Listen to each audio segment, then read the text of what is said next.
I'm Tim Merritt, and I'm currently Manager of Technology Education Programs for the university in the Center for Instructional Innovation. But I worked for 17 years in the College of Education as an educational technology specialist. I've been lucky enough over the years to work with many different departments in teacher preparation, supporting their technology education, primarily middle and secondary education, as well as early childhood education, in many different capacities. Part of what they do is incorporated over the years video into their classes.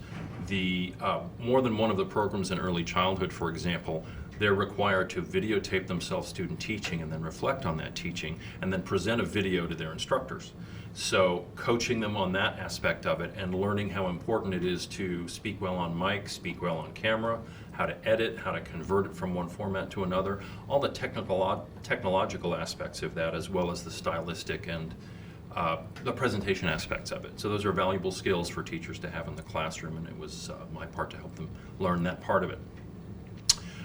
With the middle and secondary folks, it is some of the same things, and recently we were able to get a grant for a pilot program to provide iPads to several of the students. They would use the iPad for that recording of their student teaching, and then recording reflection, and then trimming that down so they can present it to the new national certification program called EdTPA. So I've been supporting that as well. Great. So can you tell us how you are preparing students for the data privacy, the concern around using technology in the classroom? And keeping things and maintaining privacy while taking full advantage of the technology. That's an important issue because with the advent of tablets and smartphones, of course, there is automatically, if you're not careful, web-connected camera or recorder that can easily send images or video up on the web without the user being fully aware of it. So I always try and make sure that they know the settings on their device to make sure they know whether or not it's connected and how it's connected. So many default settings automatically send video, pictures, whatever to a web account, and it's really important for them to know about that. I emphasize that a lot in my workshops for them because privacy and FERPA are very, very important for not only themselves as students in the university, but for the students they're teaching in their K-12 schools.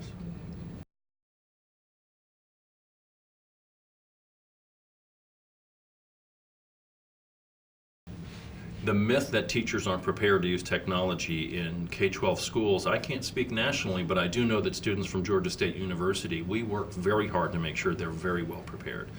The myth actually is that there's such a thing as a digital native. I mean, coming into college knowing something about Facebook and Instagram or Twitter is not the same thing as knowing where your files are kept, what file format you need to put your video in so it works properly in your PowerPoint or your other presentation software. It's really important that we bring them down below just the top level of habit and down into skills, and really helping them understand that technology is a set of tools that helps them craft their curricula, craft their teaching, and is instrumental in how effective they can be, especially as the students they're teaching in schools get more and more used to different kinds of devices. Now, it's not a myth that teachers are well prepared if you're talking about Georgia State University's graduates. We do our best to support the faculty in modeling this technology use in the college classroom, so then when the students turn around and go into their student teaching and then their classroom once they're certified, they've got experience seeing a professional do that in a learning environment. And then in their student teaching, they have many, many opportunities again to practice use of different kinds of technologies in their own student teaching. We work very closely, the different programs in our college make sure that we have university faculty support for their mentor teachers in the schools, and then working with the student teacher, the three of them often meet regularly to make sure that they're doing good teaching, good pedagogy, but they're also making good use of the technology tools. I think it's really important to remember that we're preparing students, both the college students and then the children they're teaching in K-12, for the real world.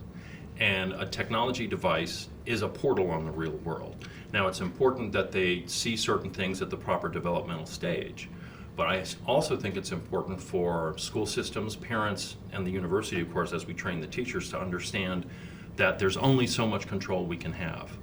It's very important to try and limit their access to things that are appropriate solely, but the technology is evolving so quickly, the students learn so quickly, and they can easily, we saw in the Los Angeles School District how they were so quickly able to get around the limitations that they attempted to impose when they brought in an iPad program.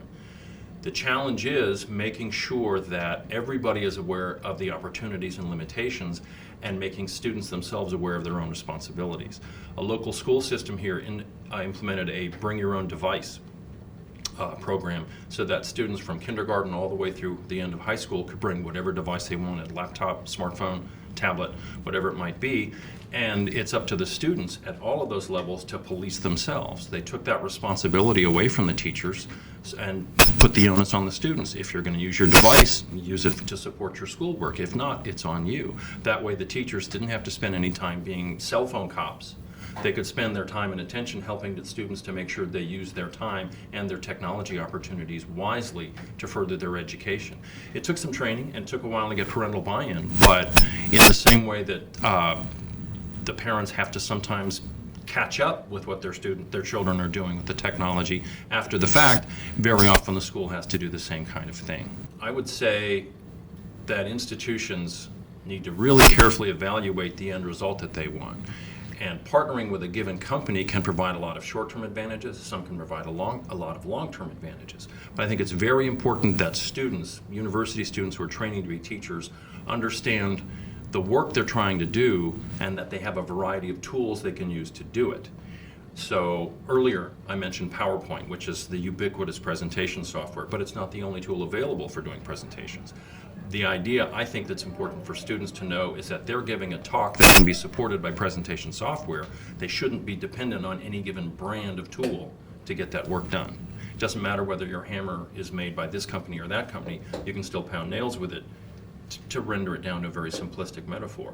But the important thing is make sure that your business partnerships help produce students with really, really good outcomes.